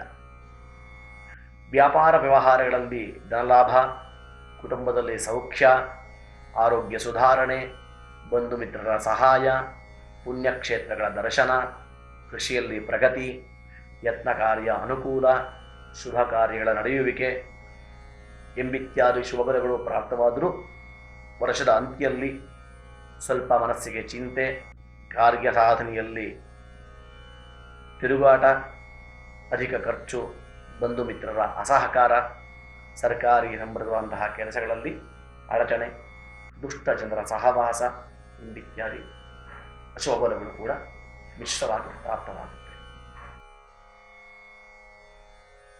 ನಂತರ ಮಕರ ರಾಶಿಯವರು ಉತ್ತರಾಷಾಢ ನಕ್ಷತ್ರದ 2, 3 ಮತ್ತು 4ನೇ ಪಾದ, ಶ್ರವಣ ನಕ್ಷತ್ರದ 4 ಪಾದಗಳು ಮತ್ತು ಧನಿಷ್ಠ ನಕ್ಷತ್ರದ 1 ಮತ್ತು 2ನೇ ಪಾದ ಇವರು ಮಕರ ರಾಶಿಗೆ ಸೇರ್ತಾರೆ. ಅಂತಹ ಮಕರ ರಾಶಿಯವರಿಗೆ ಶುಭವಾರ ಬುಧವಾರ, ಶುಕ್ರವಾರ ಮತ್ತು ಶನಿವಾರ. ಶುಭ ದಿನಾಂಕಗಳು 1, 10, 19 ಮತ್ತು 28. ಶುಭ ವರ್ಣ ನೀಲ, ಹಸಿರು ಮತ್ತು ಹಳದಿ. ಶುಭ ರತ್ನಗಳು ವಜ್ರ, ಪಚ್ಚೆ ಮತ್ತು ನೀಲ. ಶುಭ ಸಂಖ್ಯೆ 5, 6, 8, 4. ಶುಭ ದಿಕ್ಕು ಪಶ್ಚಿಮ ದಿಕ್ಕು. ಈ ವರ್ಷ ಶುಭಾಶುಭ ಫಲಗಳ ಮಿಶ್ರ ಫಲ ನಿಮಗೂ ಕೂಡ ಪ್ರಾಪ್ತವಾಗುತ್ತೆ. ಆರೋಗ್ಯದಲ್ಲಿ ಸುಧಾರಣೆ, ಸರ್ಕಾರಿ ಕ್ಷೇತ್ರದಲ್ಲಿ ಕೆಲಸಗಳಲ್ಲಿ ಪ್ರಗತಿ, ವ್ಯಾಪಾರ ವ್ಯವಹಾರಗಳಲ್ಲಿ ಧನಲಾಭ, ಪುಣ್ಯಕ್ಷೇತ್ರಗಳ ದರ್ಶನ, ಕುಟುಂಬ ಸೌಖ್ಯ ಈ ರೀತಿಯಾದಂತಹ ಶುಭ ಫಲಗಳು ಮತ್ತು ದುಷ್ಟ ಜನರ ಸಹವಾಸ, ಮನಸ್ಸಿಗೆ ಚಿಂತೆ, ಯತ್ನ ಕಾರ್ಯಗಳಲ್ಲಿ ವಿಘ್ನ, ವೃಥಾ ತಿರುಗಾಟ, ಚೋರಾಗ್ನಿ ಭೀತಿ, ಬಂಧು ಮಿತ್ರ ವಿರಸ ಈ ರೀತಿಯಾದಂತಹ ಅಶುಭ ಫಲಗಳು ಕೂಡ ಮಿಶ್ರವಾಗಿ ನಿಮಗೆ ಪ್ರಾಪ್ತವಾಗುತ್ತೆ. ನಂತರ ಕುಂಭರಾಶಿಯವರು ಧನಿಷ್ಠ ನಕ್ಷತ್ರದ 3 ಮತ್ತು 4ನೇ ಪಾದ, ಶರ್ವಿಷ ನಕ್ಷತ್ರದ 4 ಪಾದ ಮತ್ತು ಪೂರ್ವಭಾದ್ರ ನಕ್ಷತ್ರದ 1, 2 ಮತ್ತು 3ನೇ ಪಾದದವರು ಈ ಕುಂಭರಾಶಿಗೆ ಸೇರುತ್ತಾರೆ. ಆ ಕುಂಭರಾಶಿಯವರಿಗೆ ಶುಭ ದಿನಾಂಕ 1, 10, 19 ಮತ್ತು 28. ಶುಭವಾರ ಬುಧವಾರ, ಶುಕ್ರವಾರ ಮತ್ತು ಶನಿವಾರ. ಶುಭ ರತ್ನಗಳು ವಜ್ರ, ಪಚ್ಚೆ ಮತ್ತು ನೀಲ. ಶುಭ ವರ್ಣಗಳು ನೀಲಿ, ಹಸಿರು ಮತ್ತು ಹಳದಿ. ಶುಭ ಸಂಖ್ಯೆಗಳು 5, 6, 8, 4 ಮತ್ತು ಶುಭ ದಿಕ್ಕು ಪಶ್ಚಿಮ ದಿಕ್ಕು. ವರ್ಷಾದಿ ಮತ್ತು ವರ್ಷಾಂತ್ಯದಲ್ಲಿ ಉದ್ಯೋಗದಲ್ಲಿ ಅಭಿವೃದ್ಧಿ, ಯತ್ನ ಕಾರ್ಯ ಅನುಕೂಲ, ಶುಭ ಕಾರ್ಯಗಳು ನಡೆಯುವಿಕೆ, ಆರ್ಥಿಕ ಸ್ಥಿತಿಯಲ್ಲಿ ಸುಧಾರಣೆ, ಸರ್ಕಾರಿ ಕ್ಷೇತ್ರದ ಕಾರ್ಯಗಳಲ್ಲಿ ಅಭಿವೃದ್ಧಿ, ವ್ಯಾಪಾರ ವ್ಯವಹಾರಗಳಲ್ಲಿ ಪ್ರಗತಿ, ಬಂಧು ಮಿತ್ರ ಸಹಾಯ ಈ ರೀತಿಯಾದಂತಹ ಶುಭ ಫಲಗಳು ಮತ್ತು ವರ್ಷದ ಮಧ್ಯಭಾಗದಲ್ಲಿ ದುಷ್ಟ ಜನರ ಸಹವಾಸದಿಂದ ತೊಂದರೆ, ಮನಸ್ಸಿಗೆ ಚಿಂತೆ, ಉದ್ಯೋಗದಲ್ಲಿ ಕುಂಠಿತ, ಕಾರ್ಯ ಸಾಧನೆಯಲ್ಲಿ ಅಧಿಕ ತಿರುಗಾಟ, ಕುಟುಂಬದಲ್ಲಿ ಅನಾರೋಗ್ಯ, ವೃಥಾ ಧನವ್ಯಯ ಈ ರೀತಿಯಾದಂತಹ ಫಲಗಳು ಕೂಡ ಕಂಡುಬರುತ್ತೆ. ಅಂತಿಮವಾಗಿ ಮೀನರಾಶಿ. ಮೀನರಾಶಿಯವರು ಪೂರ್ವಭಾದ್ರ ನಕ್ಷತ್ರದ ಕೊನೆ ಪಾದ, ಉತ್ತರಾಭಾದ್ರ ನಕ್ಷತ್ರದ 4 ಪಾದಗಳು ಮತ್ತು ರೇವತಿ ನಕ್ಷತ್ರದ 4 ಪಾದಗಳು ಇವರು ಮೀನರಾಶಿಗೆ ಸೇರುತ್ತಾರೆ. ಆ ಮೀನರಾಶಿಯವರಿಗೆ ಶುಭವಾರ ಭಾನುವಾರ, ಮಂಗಳವಾರ, ಗುರುವಾರ ಮತ್ತು ಶನಿವಾರ. ಶುಭ ದಿನಾಂಕಗಳು 3, 9, 12, 21, 27 ಮತ್ತು 30. ಅದೇ ರೀತಿಯಾಗಿ ಶುಭ ವರ್ಣಗಳು ಹಳದಿ, ಕೆಂಪು, ಕೇಸರಿ ಮತ್ತು ತಾಮ್ರವರ್ಣ. ನಂತರ ಶುಭ ಸಂಖ್ಯೆಗಳು 1, 3, 8 ಮತ್ತು 9. ನಂತರ ಶುಭ ದಿಕ್ಕು ಈಶಾನ್ಯ ದಿಕ್ಕು. ಶುಭರತ್ನ ಪುಷ್ಯರಾಗ, ಮಾಣಿಕ್ಯ, ಹವಳ ಮತ್ತು ನೀಲ.